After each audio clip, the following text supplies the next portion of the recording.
I recently got the chance to drive the updated 2015 Toyota Sienna during its press launch on the Big Island of Hawaii. Tough gig. Now, you certainly can't tell it's been updated by looking at it since very little has changed on the outside. Inside? That's a different story. The biggest complaint about the Sienna before was its interior. The plastics were chintzy, the wood trim looked fake, and the stereo and climate controls were too far away from the driver. If there was one area where the Sienna clearly trailed its primary competitor, the Honda Odyssey, this was it. For 2015, the Sienna's cabin gets the most attention. The plastics are richer, there's padding on the door sills, and the dash is covered in padded and stitched simulated leather. Even the wood trim is more convincing. Most importantly, those controls are a lot closer and are more sensibly designed. The climate controls now get 3 easy-to-use knobs and their own readout. You no longer have to look up to the top of the dash at the multi-purpose display. All the other stuff that display used to show, like fuel economy and exterior temperature, is now within a screen in the revised and much classier-looking gauge cluster.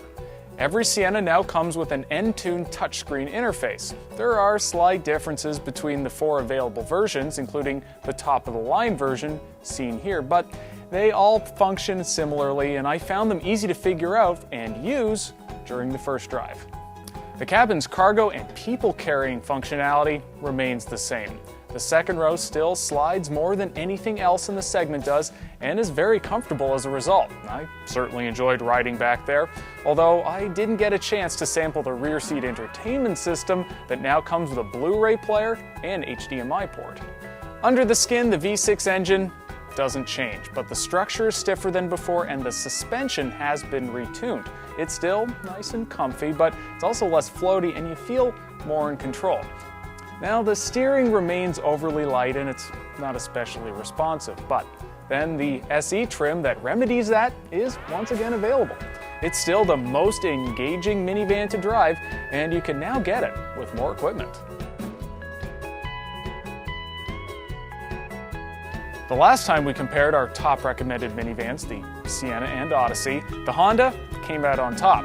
With its updates for 2015 though, it's frankly hard to find fault with the Sienna, and the tables very well may have turned.